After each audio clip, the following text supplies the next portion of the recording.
राष्ट्रीय महिला दिवस के मौके पर हमारे साथ जुड़ रही एक बेहद खास मेहमान और बेहद खास कंपनी को जो लीड करती है वो है SCI shipping corporation of India. इस वक्त शेयर बाजार की चहेती कंपनी और हमारे साथ जुड़ रहे हैं कंपनी की सीएमडी हरजीत कौर जोशी जी। तो आइए न्यूज पर न्यूज।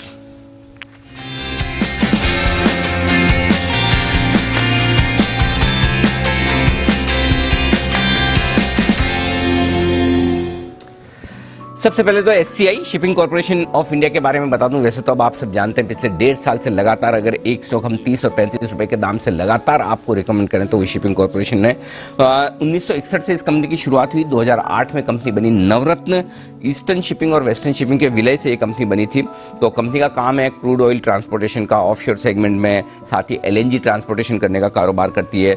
1000 करोड़ रुपए का मुनाफा कमाने वाली ये पहली कंपनी थी 2005 में जो बनी शिपिंग स्पेस में, जो इंडियन शिपिंग कॉर्पोरेशन। और 2009 में इन्होंने एलएनजी टैंकर्स का भी इंडिपेंडेंट मैनेजमेंट शुरू किया और 2017 में कंपनी के जहाज़ों की संख्या बढ़कर 70 हो गई। आइए स्वागत करते हैं कंपनी की सीएमडी हरदीप कौर जोशी जी का और हरजीत कौर जोशी जी का। और मैं बता दूं उनकी details. Delhi school of economics से बीकॉम किया है उन्होंने, एमकॉम और एमफिल। वाह, कितनी सारी डिग्रीज हैं। BCom, MCom, MPhil. Okay. Corporate world में आने से पहले आप दिल्ली यूनिवर्सिटी में लेक्चरर भी थी। 5 फरवरी 2015 को आपने डायरेक्टर फाइनेंस के तौर पर एससीआई ज्वाइन किया और उसके बाद दिसंबर 2019 में पहली महिला सीएमडी बनी। और उससे पहले 30 सालों तक ओएनजीसी में अलग अलग पदों पर आप रही हैं। ओएनजीसी विदेश में उनको 20 सालों से ज़्यादा का लंबा असाइनमेंट रहा और सारे विदेशों में assignments Dubai, London, America, Singapore, Russia, ये सारे आपने लिए हैं। और साथ ही institute of cost management accountants की भी आप मेंबर हैं। ढेर सारे अवार्ड्स मिले हैं आपको जो हम आपके सामने लिस्ट में आते हुए दिखेंगे। मैम, बहुत बहुत स्वागत है आपका। सबसे पहले तो आपका दिल से धन्यवाद इस बड़े दिन जब हम अंतर्राष्ट्रीय महिला दिवस मना रहे हैं। आपने हमारे लिए समय दिया। आप अपने आप में एक उन सभी महिलाओं के लिए बड़ा एग्जाम्पल है, उदाहरण है, जिन्होंने बड़े ख्वाब देखकर ये मुकाम हासिल किया। सबसे पहले वहीं से बताइए, दिल्ली में लेक्चरर थी आप और लेक्चरर यूनिवर्सिटी में लेक्चरर होते होते कहाँ से आप लेक्चरर से सीएमडी तक पहुँच गई? सिंघवी जी, बहुत बहुत धन्यवाद जी न्यूज का। मुझे ये आप लोगों ने मुझे इनवाइट किया, इसके लिए सबसे पहले धन्यवाद।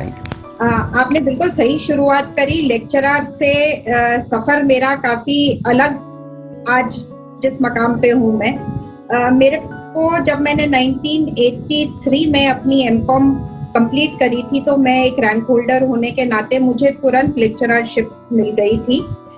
जून में रिजल्ट आए थे और जुलाई में मुझे लेक्चररशिप मिल भी गई थी 1983 में, जब मैं केवल 21 साल की थी। और उस समय मैंने 1 साल तक लेक्चररशिप करी और ये दिल्ली यूनिवर्सिटी की परमानेंट लेक्चररशिप थी, जो कि मेरे ख्याल से कोई भी महिला समझेगी कि ये उसका एक ड्रीम जॉब है। पर एक ही साल में मुझे ये ड्रीम जॉब जो लोगों की नजर में था, वो मुझे कुछ लगा कि इसमें कुछ चैलेंज नहीं है। मैं एक तरफ खड़े होके बोलती हूँ और 40-50 बच्चे मुझको सुनते हैं।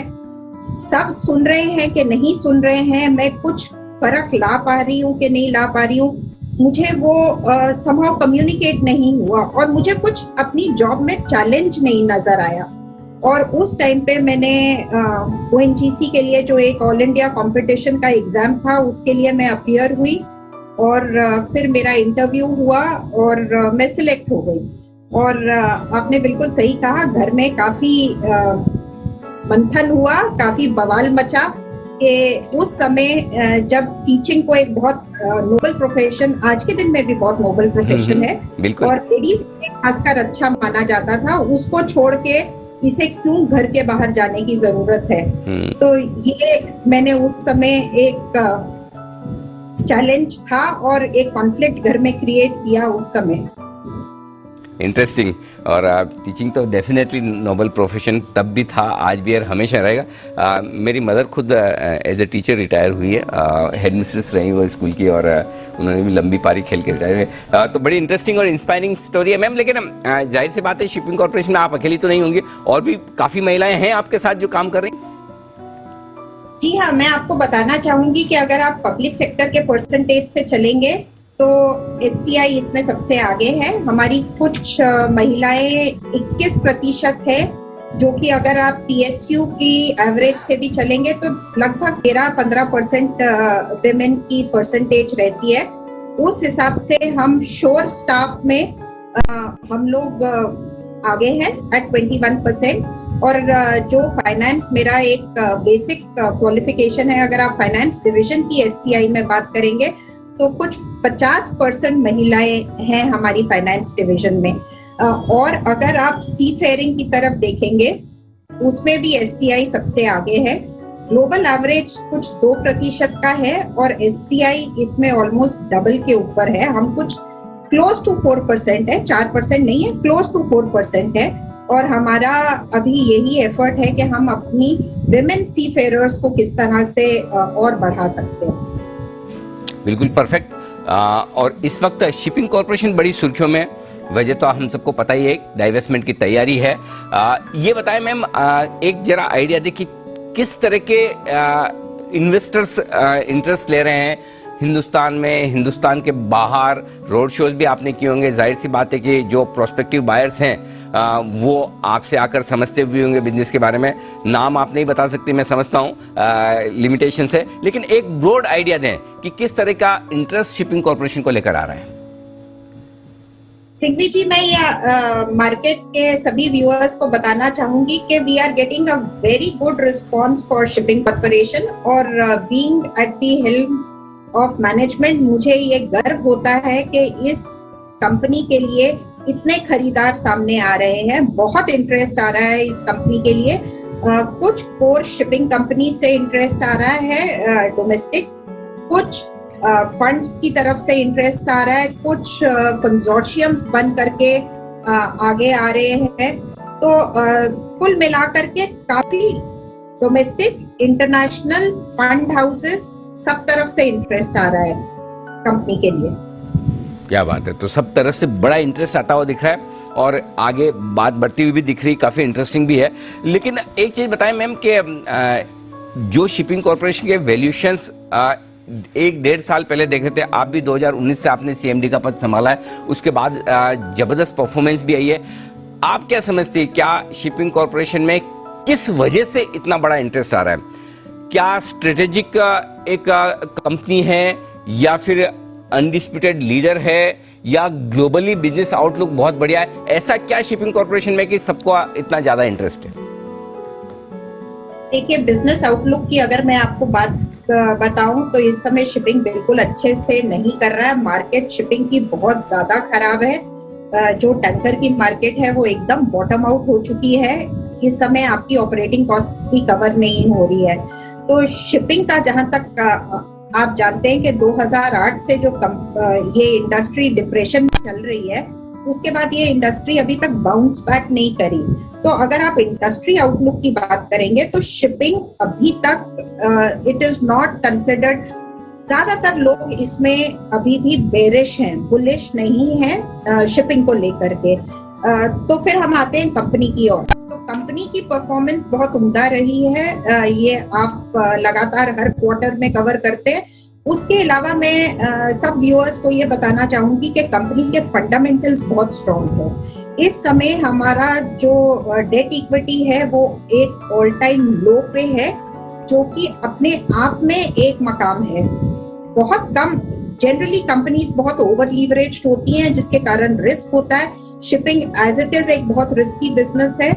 और इस समय जो कंपनी के फाइनेंशियल फंडामेंटल्स हैं वो इतने स्ट्रॉन्ग है, इतने अच्छे हैं, मेरे हिसाब से इससे अच्छी शिपिंग कंपनी इस समय फाइनेंशियली नहीं हो सकती जो शिपिंग कॉर्पोरेशन है। दूसरा, आप जानते हैं कि ये 60 साल पुरानी कंपनी है। इसमें जो बाकी की सारी खूबियां हैं in terms of talent, in terms of skill, वो है। दूसरा, आपने जैसे खुद बताया, we are the only shipping company जो LNG बिजनेस में है। तो बहुत सारे अट्रैक्शंस है सिंघवी जी, जो कि खरीदारों को इस समय, आपने खुद बोला हम एक नवरत्न कंपनी है, तो इस रत्न को हासिल करने के लिए बहुत खरीदार मार्केट में है इस समय, क्योंकि ये सही मान्य में एक जूअल है फॉर द Undoubtedly. इकोनॉमी। बिल्कुल मिनी रत्न है और इस रत्न को खरीदने के लिए काफी जोहरी अपने अपने हिसाब से दाम लगा रहे हैं। लेकिन एक और इंटरेस्टिंग चीज, अभी अभी हाल ही में जो मैरीटाइम समिट खत्म हुआ, इस बार पहली बार मैम ऐसा लगा कि वाकई में मैरीटाइम समिट नाम की भी कोई चीज होती है। मनसुख मांडविया साहब ने भी तगड़े अरेंजमेंट किए, बड़े जबरदस्त बड़े पैमाने पर किया। आपकी कंपनी को भी काफी बड़े एमओयूज वहां मिले, तो जरा उसकी डिटेल्स दें, क्या कुछ हुआ है वहां कंपनी के लिए? आपने बिल्कुल सही कहा, ये दूसरा मैरीटाइम इंडिया समिट हुआ है जो 2016 में, अप्रैल 2016 में नितिन गडकरी जी के नेतृत्व में पहली बार हुआ था और ये अब दूसरा हुआ है। इवन दो ये समिट बिल्कुल वर्चुअल था, उसके बावजूद हम लोगों ने इस पूरे समिट की बहुत शॉर्ट टाइम में हम लोगों ने इसका अरेंजमेंट्स किए, पर बहुत उम्दा हुए और बहुत ज्यादा इसमें पार्टिसिपेशन भी रहा। SCI ने कुल मिलाकर के 11 MOU इसमें साइन किए हैं जो कि मोर देन 7,000 करोड़ हैं और ये कई फील्ड्स में है। हमने कोस्टल शिपिंग को लेकर के, इनलैंड वाटरवेज को लेकर के, पूल अरेंजमेंट्स को लेकर के, टैंकर के पूल अरेंजमेंट्स को लेकर के, टेक्नोलॉजी को लेकर के बहुत सारे MOUs हमने इस तरह से इसमें साइन किए जो कि कंपनी को और अच्छा स्ट्रॉन्ग बनाएंगी और एक न्यू टेक्नोलॉजिकल कल्चर कंपनी में लेके आएंगी और स्टेबिलिटी लेके आएंगी। ड्राई डॉक को लेकर के हमने MOUs किए हैं। तो इस तरह से कई तरीके के MOUs हम लोगों ने कुल मिलाकर के 11 MOUs साइन किए कंपनी में। ओके, बहुत ही बेहतरीन। 11 MOUs शिपिंग कॉर्पोरेशन ने साइन किए। आगे भी नजर रहेंगी शिपिंग कॉर्पोरेशन पे, देखते हैं डाइवेस्टमेंट में किस तरह के आगे डेवलपमेंट होते हैं। फिलहाल मैम बहुत बहुत धन्यवाद आपका दिल से, आपने समय निकाला और विमेंस डे के मौके पर हमारे दर्शकों से बातचीत की। बहुत बहुत शुक्रिया मैम, थैंक यू। धन्यवाद। तो ये थी Harjeet Kaur Joshi ji, CMD shipping corporation of India की, SCI, बताते हुए कंपनी की योजनाओं के बारे में। इस बीच बाजार तेजी से नीचे आया है और